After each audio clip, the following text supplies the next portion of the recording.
ಬೆಳಗಾವಿಯ ಕಾಂಗ್ರೆಸ್ ಬಾವಿ ಬಗ್ಗೆ ನಿಮಗೆಷ್ಟು ಗೊತ್ತು? ಗಾಂಧೀಜಿ ಕೂಡ ಈ ಬಾವಿಯ ನೀರು ಕುಡಿದಿದ್ದರು.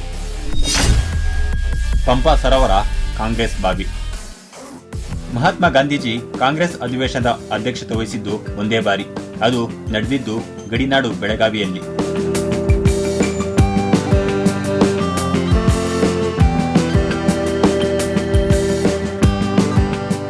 ಈ ಅಧಿವೇಶನಕ್ಕೀಗ ಶತಮಾನದ ಸಂಭ್ರಮ. ಅಧಿವೇಶನ ಹಿನ್ನೆಲೆಯಲ್ಲಿ ನಿರ್ಮಿಸಿದ್ದ ಬಾವಿ ಈಗಲೂ ಆ ಅಧಿವೇಶನಕ್ಕೆ ಸಾಕ್ಷಿಯಾಗಿ ನಿಂತಿದೆ. ಈ ಬಾವಿಯನ್ನು ಕಾಂಗ್ರೆಸ್ ಬಾವಿ ಅಂತಾನೆ ಕರೆಯುತ್ತಾರೆ. ಕ್ರಾಂತಿಯ ನೆಲೆ ಬೆಳಗಾವಿ ಸ್ವತಂತ್ರ ಹೋರಾಟದಲ್ಲಿ ತನ್ನದೇ ಆದ ಛಾಪು ಮೂಡಿಸಿದೆ. ಬ್ರಿಟಿಷರನ್ನು ಮೊಟ್ಟ ಮೊದಲ ಬಾರಿಗೆ ಸೋಲಿಸಿದ ಖ್ಯಾತಿ ಕೂಡ ಇದೇ ನಾಡಿನ ವೀರರಾಣಿ ಕಿತ್ತೂರು ಚೆನ್ನಮ್ಮನಿಗೆ ಸಲ್ಲುತ್ತದೆ. ಇಂತಹ ನಾಡಿನಲ್ಲಿ 1924ರ ಡಿಸೆಂಬರ್ 26-27ರಂದು 2 ದಿನಗಳ ಕಾಲ ಐತಿಹಾಸಿಕ 39ನೇ ಕಾಂಗ್ರೆಸ್ ಅಧಿವೇಶನ ನಡೆದಿತ್ತು. ಆ ಅಧಿವೇಶನದ ಅಧ್ಯಕ್ಷತೆ ವಹಿಸಿದ್ದು ರಾಷ್ಟ್ರಪಿತ ಮಹಾತ್ಮ ಗಾಂಧೀಜಿ ಎಂಬುದು ಮತ್ತೊಂದು ವಿಶೇಷ. 1923ರಲ್ಲಿ ಆಂಧ್ರ ಪ್ರದೇಶದ ಕಾಕಿನಾಡದಲ್ಲಿ 38ನೇ ಕಾಂಗ್ರೆಸ್ ಅಧಿವೇಶನ ನಡೆದಿತ್ತು. ಆ ವೇಳೆ ಮುಂದಿನ ಅಧಿವೇಶನ ಕರ್ನಾಟಕದಲ್ಲಿ ಆಗಬೇಕೆಂದು ನಿರ್ಣಯ ಕೈಗೊಳ್ಳಲಾಗಿತ್ತು. ಆ ಪ್ರಕಾರ ಕರ್ನಾಟಕದ ಬೆಳಗಾವಿಯಲ್ಲಿ ಆಯೋಜಿಸುವ ಬಗ್ಗೆ ರಾಷ್ಟ್ರೀಯ ನಾಯಕರು ಅಂತಿಮ ತೀರ್ಮಾನ ಹೊರಡಿಸಿದ್ದರು. ಇನ್ನು ಅಧಿವೇಶನ ಯಶಸ್ವಿಗೊಳಿಸಲು ಕರ್ನಾಟಕದ ಕೇಸರಿ ಗಂಗಾಧರರಾವ್ ದೇಶಪಾಂಡೆ, ಗೋವಿಂದರಾವ್ ಯಳಗಿ, ಅಣ್ಣು ಗುರೂಜಿ ಸೇರಿದಂತೆ ಮೊದಲಾದವರು ಜವಾಬ್ದಾರಿ ತೆಗೆದುಕೊಂಡರು. ಅಧಿವೇಶನದ ವೇದಿಕೆ, ಗಣ್ಯರಿಗೆ ವಸತಿ, ತಾತ್ಕಾಲಿಕ ರೈಲ್ವೆ ನಿಲ್ದಾಣ ಸೇರಿ ಎಲ್ಲಾ ಸಿದ್ಧತೆ ಕೈಗೊಳ್ಳಲಾಗಿತ್ತು. ಅಧಿವೇಶನ ನಡೆದ ತಿಲಕವಾಡಿಯಲ್ಲಿ ಒಂದು ಸ್ಥಳ ಗುರುತಿಸಿ ಅದಕ್ಕೆ ವಿಜಯನಗರ ಎಂದು ನಾಮಕರಣ ಮಾಡಿದ್ದರು. ಅಂದಾಜು 30,000 ಜನರು ಅಧಿವೇಶನದಲ್ಲಿ ಪಾಲ್ಗೊಳ್ಳುವ ನಿರೀಕ್ಷೆ ಹಿನ್ನೆಲೆಯಲ್ಲಿ ಅವರಿಗೆಲ್ಲ ನೀರಿನ ಸೌಕರ್ಯಕ್ಕಾಗಿ ಒಂದು ಬಾವಿಯನ್ನೇ ತೋಡಿದ್ದರು. ಆ ಬಾವಿ ಈಗಲೂ ಇದೆ. ಆ ಬಾವಿಯನ್ನು ಕಾಂಗ್ರೆಸ್ ಬಾವಿ ಎಂದು ಕರೆಯಲಾಗುತ್ತದೆ. ಅರ್ಧ ಬಾವಿ ಅಗೆದಾಗ ನಾರಾಯಣ ಹರಪನಹಳ್ಳಿ ಎಂಬ 9 ವರ್ಷದ ಬಾಲಕ ಆಟ ಆಡುತ್ತಾ ಬಾವಿಗೆ ಬಿದ್ದು ಸಾವನ್ನಪ್ಪಿದ್ದ. ಆ ಸಂದರ್ಭದಲ್ಲಿ ಸ್ಥಳೀಯರು ಬಾವಿಯನ್ನು ಅರ್ಧಕ್ಕೆ ಕೈಬಿಡುವುದು ಒಳಿತು, ಇದು ಅಪಶಕುನ ಎಂತೆಲ್ಲ ಮಾತನಾಡಿದ್ದರು. ಆದರೆ ಈಗ ಅರ್ಧ ಆಗಿದ್ದು ಮತ್ತೆ ಹೊಸ ಬಾವಿ ತೋಡಲು ಖರ್ಚಾಗುತ್ತದೆ ಎಂದು ಜನರನ್ನು ಮನವೊಲಿಸಿದ ಗಂಗಾಧರರಾವ್ ದೇಶಪಾಂಡೆ ಕೆಲಸ ಮುಂದುವರಿಸಿದ್ದರು. ಎಲ್ಲ ಅಡೆತಡೆಗಳನ್ನು ದಾಟಿ ಬಾವಿ ಕಾಮಗಾರಿ ಪೂರ್ಣಗೊಂಡು ನೀರು ಕೂಡ ಬಂತು.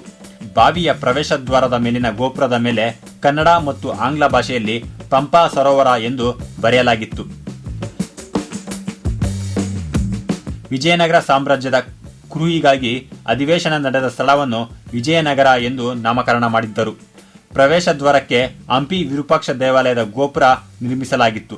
ಸ್ವತಂತ್ರ ನಂತರ ಪಂಪಾ ಸರೋವರ ಹೆಸರುಗೊಂಡಿದ್ದ ಬಾವಿಯನ್ನು ಜನ ಕಾಂಗ್ರೆಸ್ ಬಾವಿ ಎಂದು ಕರೆಯಲು ಆರಂಭಿಸಿದರು. ಈಗಲೂ ಕಾಂಗ್ರೆಸ್ ಬಾವಿ ಅಂತಾನೆ ಇದು ಪ್ರಸಿದ್ಧಿ ಪಡೆದುಕೊಂಡಿದೆ. ಬಾವಿ ನಿರ್ಮಾಣಕ್ಕೆ ಸುಮಾರು 4 ತಿಂಗಳು ಸಮಯ ತೆಗೆದುಕೊಳ್ಳಲಾಗಿತ್ತು. 50 ಅಡಿ ಉದ್ದ, 40 ಅಡಿ ಅಗಲ, 60 ಅಡಿ ಆಳದ ಬಾವಿಗೆ 4,370 ರು ಖರ್ಚಾಗಿತ್ತು. ಕರಿಕಲ್ಲಿನಿಂದ ಕಟ್ಟಿರುವ ಈ ಬಾವಿಯಲ್ಲಿ ಮೇಲಿನಿಂದ ಕೆಳಗಿನವರೆಗೂ ಮೆಟ್ಟಿಲುಗಳು ಇದ್ದವು.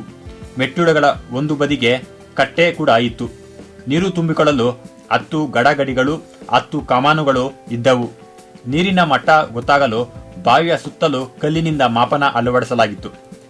ಕಾಂಗ್ರೆಸ್ ಅಧಿವೇಶನಕ್ಕೆ ಆಗಮಿಸಿದ ಗಾಂಧೀಜಿ, ನೆಹರು, ಸರ್ದಾರ್ ವಲ್ಲಭಾಯ್ ಪಟೇಲ್ ಸೇರಿ ಎಲ್ಲರೂ ಇದೇ ಬಾವಿಯ ನೀರನ್ನು ಕುಡಿಯಲು ಮತ್ತು ಬಳಸಲು ಉಪಯೋಗಿಸಿದ್ದರು ಎಂಬುದು ವಿಶೇಷ.